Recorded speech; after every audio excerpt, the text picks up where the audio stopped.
태어나면 무조건 죽어야 됩니다. 이거는 시간차의 문제지. 그래서 생명이 소중한 거거든요. 생명이 소중한 이유는 죽음을 같이 갖고 있기 때문에 내가 하루하루 살아가는 삶의 가치를 결코 가벼이 여기면 안 된다. 미련의 문제라고 생각을 하는데요. 사람은 누구나 다 미련을 안 두고 살 수는 없잖아요. 누구도 각자의 고유성과 각자의 개성이 있는 사람에게 함부로 이래라 저래라 말하기가 어렵거든요. 그러니까 자꾸 미련을 남는 삶을 살아도 그게 잘못됐다라거나 그렇게 살면 안 된다는 생각을 안 하게 되니까.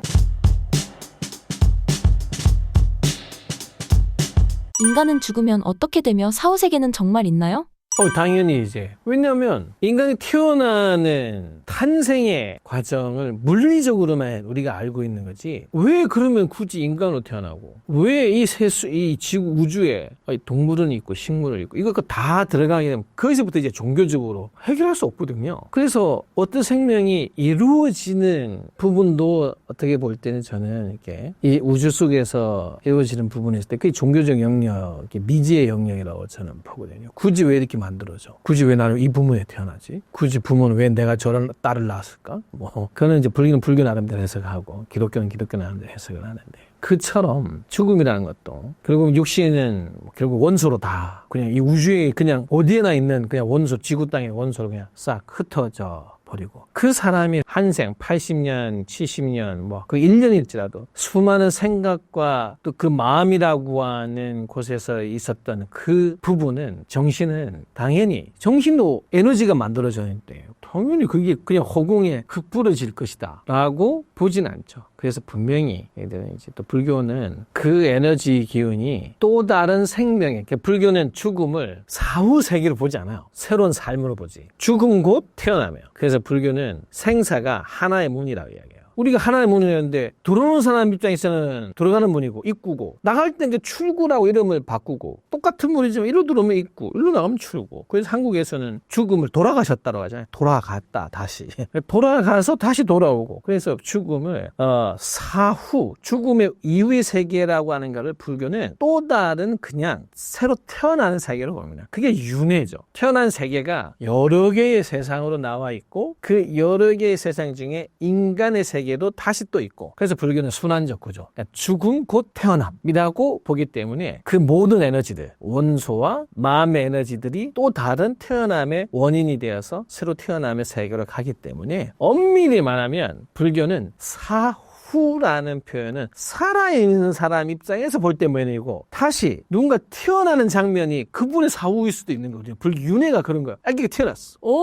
전 사후에서 새로운 현생의 삶으로 왔다고 보기 때문에 그래서 사후도 현생으로 보는 그래서 윤회로 보는 입장이기 때문에 그래서 어떤 표현은 제가 말한 사후 세계는 있는데 그 사후 세계가 사후의 세계가 아니라 결국은 새로운 삶의 세계로 보는 관점이다. 이렇게 표현을 해드리고 싶죠. 네, 이제 그리스도교는 하느님한테서 왔으니까 다시 하느님한테 가는 거다라고 얘기를 하고요. 그러니까 이 세상에 나타났고 사라지는 거지 나타나기 전에 없었고 사라져버렸다라고 이야기하지는 않거든요. 그리고 이제 스님이 아까 돌아가셨다 얘기하는 것처럼 그 장례미사 할 때 그 기도문 중에 이제는 본향으로 돌아가서 이제 영원한 안식을 누리라 했는데 그 본향이 본 고향이거든요. 그러니까 우리는 여기서 태어난 곳을 이제 고향이라고 생각하는데 이제 신자는 여기가 고향이 아니라 하늘나라가 진짜 내 고향이다. 그래서 이제 그 장례미사 기도문에도 이제는 본향으로 돌아가서 영원한 안식을 누리게 해주소서 이런 기도문이 있는 게 그래서 그런 거죠. 천국과 지옥은 정말 존재하나요?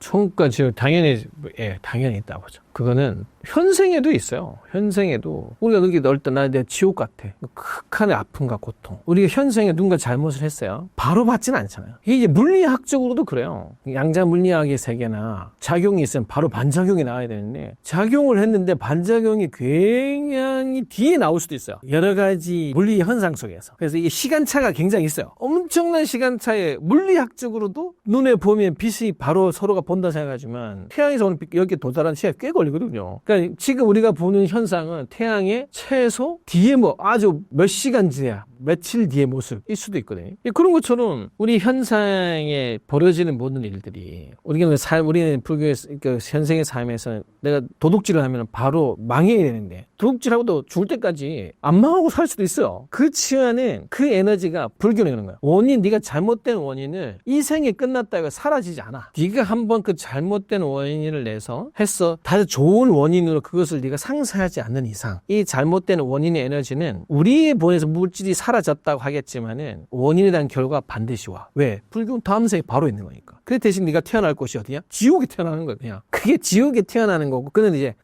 결과 받아야 되는 원인과 결과 중에 하나고 일단 불교는 지옥에 갔다가 지옥에서 벌을 받아. 그리고 다시 태어나서 또 받아야 돼. 다시 태어났는데 개미로 태어났는데 바로 누가 발로 밟아. 바로 죽고 또 개미로 또 태어나고 이런 식의 또 다른 세계에서도 그 죄와 이것을 반드시 받는 거다. 그러니까 불교가 왜 지옥과 천국을 이야기하느냐. 세상에 잘못을 저지르면 당연히 결과가 있습니다.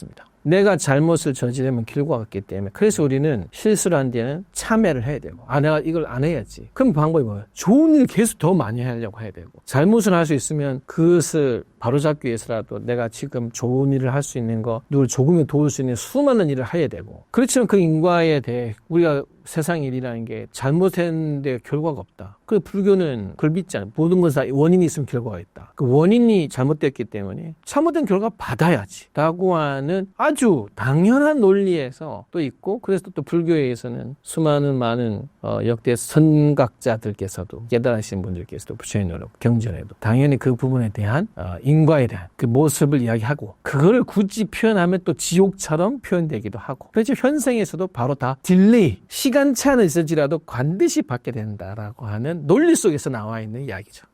그리스도교에서도 천국과 지옥은 이제 공간적으로도 있고요. 마음적으로도 있는데, 이제 우리가 흔히 현실에서의 삶이 너무나 힘들고 어려운 사람이 어떤 보상적인 측면에서 죽으면 천국에 간다 이렇게 생각할 수 있는데, 그게 맞을 수도 있고 틀릴 수도 있는데요. 현실적으로 힘들고 어려운 상황이 중요한 게 아니라 힘들고 어려운 상황 속에서도 마음이 천국 같은 사람이 그 힘들고 어려운 걸 이겨내고 천국을 가게 되는 거지, 현실도 힘들고 어려운데 마음도 지옥인 사람은 현실보다 훨씬 더 지옥 같은, 마음보다 훨씬 더 지옥 같은 진짜 지옥에 가게 되는 거거든요. 그러니까 현실의 어떤 어려움과 힘듦에 대한 어떤 그걸 견뎌낸 것에 대한 성과, 보상으로 천국에 가는 게 아니라 상황과 상관없이 누군가는 현실이 너무나 해피한데 마음이 지옥인 사람은 마음이 지옥이었기 때문에 지옥에 가게 되는 거고, 현실은 너무 힘들고 어렵지만 마음이 천국이었던 사람은 죽어서 이제 천국에 가게 되는 거거든요. 그래서 천국과 지옥은 공간적인 개념도 있지만 마음적인 그 개념도 있습니다. 그래서 내가 살아가고 있는 현실이 어떤가와는 상관없이 이렇게 탓이든 원망이든 미움이든 간에 그거와 상관없이 끊임없이 자기 마음을 천국으로 유지하려고 하는 사람은 죽었을 때 천국에 갈 수 있다라고 이야기를 하죠.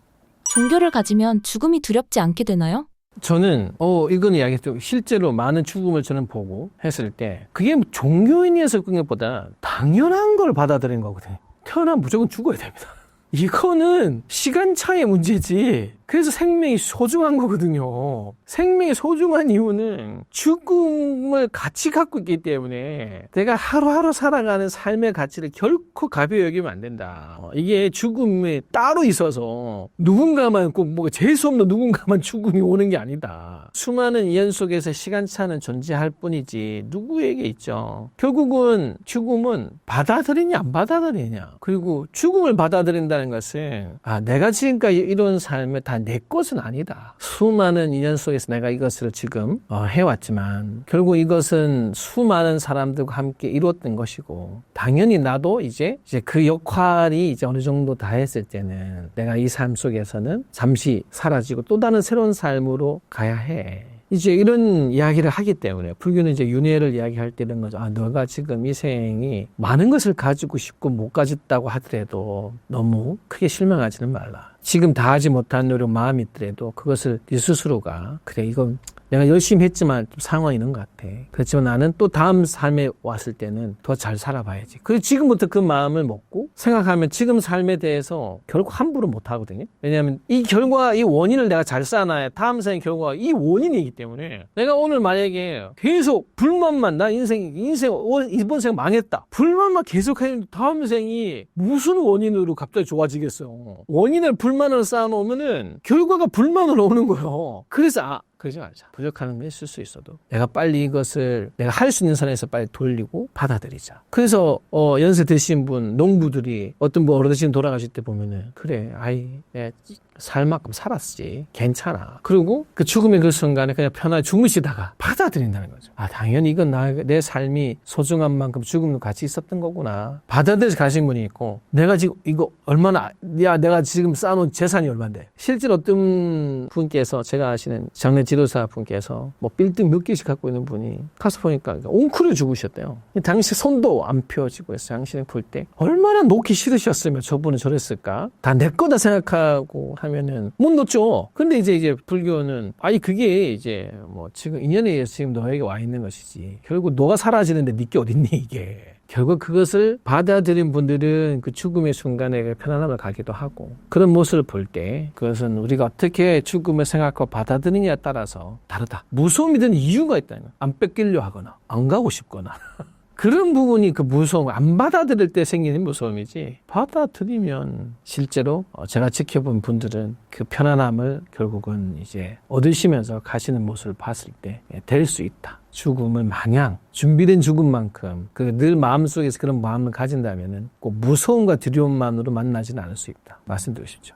저는 이게 이제 미련의 문제라고 생각을 하는데요. 그러니까 사람은 누구나 다 미련을 안 두고 살 수는 없잖아요. 근데 이제 종교가 있는 사람과 없는 사람의 차이점은 종교가 있는 사람은 죽는 거의 그날까지 항상 미련을 남기지 않는 삶을 살라는 얘기를 끊임없이 남으로 듣습니다. 특히 종교에서. 근데 종교가 없는 분들은 이제 학교 다니고 아니면 뭐 부모님이 살아계시고 아니면 내 옆에 정말로 인간관계가 좋아서 나에 대한 애정이 많은 사람이 있을 때는 계속 누군가 옆에서 그런 얘기를 하거든요. 미련 없는 삶을 살려고 노력을 해야 된다. 근데 그런 경우가 아니라면 누구도 각자의 고유성과 각자의 개성이 있는 사람에게 함부로 이래라 저래라 말하기가 어렵거든요. 그러니까 자꾸 미련을 남는 삶을 살아도 그게 잘못됐다라거나 그렇게 살면 안 된다는 생각을 안 하게 되니까 자꾸 이제 미루게 되는 거고 그러니까 이제 죽음이라는 걸 스님 말씀하신 대로 당면해야 되는 건데 신자는 내가 뭐 아주 잘했다거나 아주 미련이 없다는 건 아니지만 그래도 내가 나름대로 최선을 다해서 살았으니까 그 나머지 부분에 대해서는 내 영역이 아니다. 그러니까 맡겨야 된다라는 생각이 있으니까 조금 미련이 없는 것처럼 보이는 거고 종교가 없는 분들은 모든 걸 다 자기가 했기 때문에 죽고 난 다음에 내가 할 수 있는 게 아무것도 없잖아요. 그러니까 그 안 죽을 수 없는 그 상황에서도 죽음에 대해서도 미련을 놓지 못하게 되는 게 이제 집착하는 모습으로 나타나게 되는 거죠.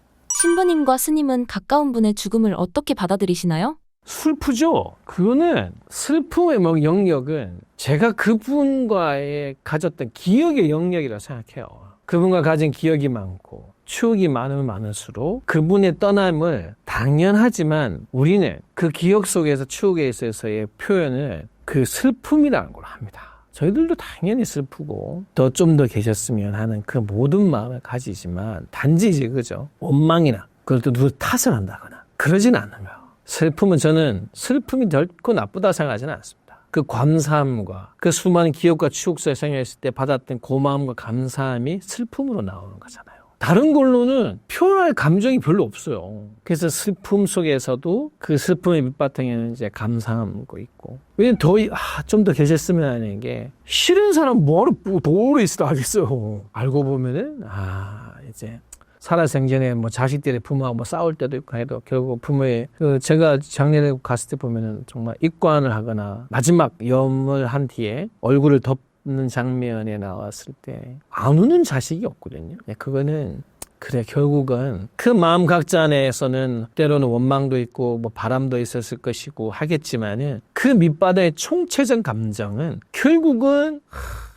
사랑이고 감사함이 있구나. 그게 누군가가 내가 생각하는 것보다 일찍 떠나거나 때로는 다 준비되어 있지만 결국 이제 더 이상은 교류할 수 없고 이제는 그분이 사라진다라고 하는 거 볼 때 나올 수 자연스러운 감정이기 때문에 당연히 슬프다. 슬프면서도 그 슬픔의 색깔이 분명히 감사하고 너무 소중했음을 아는 슬픔이기 때문에 대신 이제 그 슬픔 속에서도 저희는 이제 나하고 인연이 여기서 짧지만 이분이 꼭 나하고만 이렇게 살아야 되는 거 아니잖아요. 이분도 이제 더 좋은 자식을 만나고 더 좋은 인연 속에서 만나야 되는 삶이 있는데 이제 그때부터는 이제 그분이 그 좋은 길을 가게끔 축복하고 기도하는 거죠. 저 같은 경우에는 슬픔도 슬픔이지만 속상함이 크다? 그러니까 그때 그러지 말 걸, 또는 반대로 그때 그렇게 해드릴 걸, 이런 생각이 어쨌든 많이 드니까. 왜냐하면 공간적으로 분리되는 거잖아요, 죽음은. 물론 이제 신앙적으로 봤을 때는 뭐 나중에 다시 만난다고 하지만, 현실적으로는 이제 더 이상 볼 수가 없는 공간적으로 분리되는 거기 때문에 기회가 없다. 지금 더 이상은. 앞으로는 뭐 있을 수는 있지만, 그러니까 지금 내가 여기에 머물러 있는 동안에는 저분에게 무언가를 더 해줄 수 있는 기회가 없어졌다. 근데 그것 때문에 속상함이 가장 큰 것 같아요. 죽을 만큼 힘들어도 삶을 계속 살아가야 하는 이유는 무엇인가요? 사실은 이게 그러니까 이제 안타까운 거야. 사는 이유를 말해야 되는 상황이 온 게 대단히 안타깝다. 우리는 태어나서 부모님 속에서 이제 형제를 누군지 형제인가.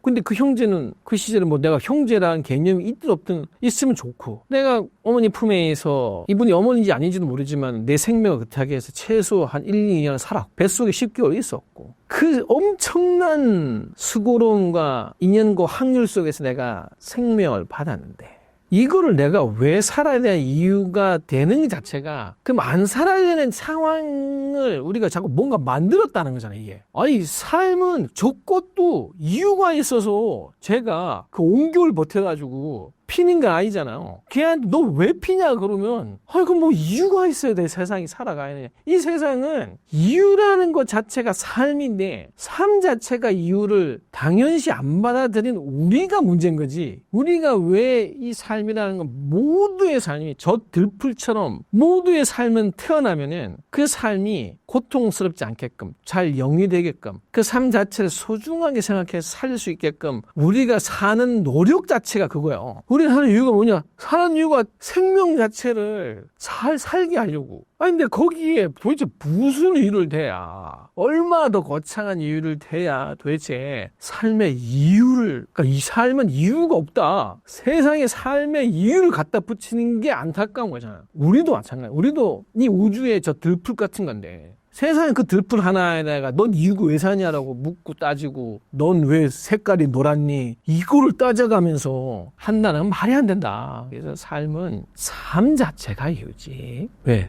다 소중하니까. 너무나 소중하니까. 그 소중함을 우리 스스로가 가치를 못 느껴서 자꾸 다르게 가치 평가하고, 어떤 것만 더 나은 거고, 어디 펴야 되는 거고, 얼마 이상 돼야 되는 거고, 이런 식의 가치 우리가 만든 거지. 결국 삶은, 불교도 단언코 말씀드리는 게, 인간문 받기, 로또를 하루에 100번 맞는 것보다 어렵다. 그 희박한 인연 속에서 태어난 삶은 모두가 소중하다. 삶은 특별한 이유가 필요가 없다. 삶 자체가 이유다. 그 소중한 분을 이런 분들에게는 저는 이렇게 이야기합니다. 얼마나 소중했으면 이렇게라도 만나고 싶었을까? 세상에 얼마나 나하고 잠시 보고 싶었으면 하루라도 만나고 가고 싶었고. 우리가 그러잖아요.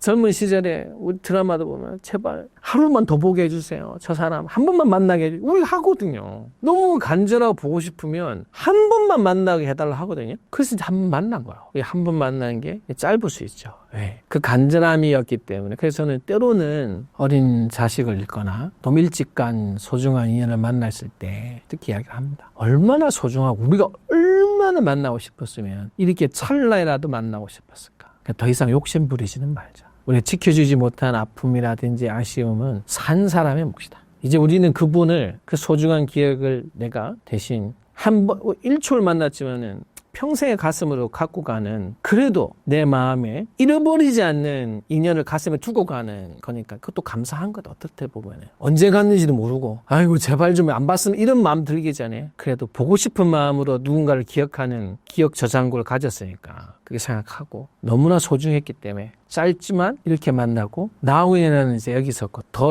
더 보고 싶었던 사람을 더 보고 싶은 곳을 향해서 갔다라고 이렇게 받아들이자라고 이야기를 합니다. 그리스도교 같은 경우에는 누구도 가는 시간을 붙잡을 수는 없다. 그리고 누구도 지나간 시간을 다시 되돌아갈 수도 없다. 그런데다가 가는 시간도 붙잡을 수 없고 지나간 시간을 되돌릴 수도 없는데, 삶은 한 번밖에 없다. 그러니까 이 지금의 삶, 그리고 지금 내가 지내고 있는 이 시간이 얼마나 소중한지에 대해서는 계속 생각을 하고 있어야 된다라고 이야기를 하죠. 그래서 그 시간에 대한 가치는 다른 사람이 부여해 주는 게 아니라 본인이 스스로 부여하지 않으면 계속 호성생활 할 수밖에 없고, 그러면 당연히 후회나 미련은 점점 커질 수밖에 없다라고 얘기를 하죠.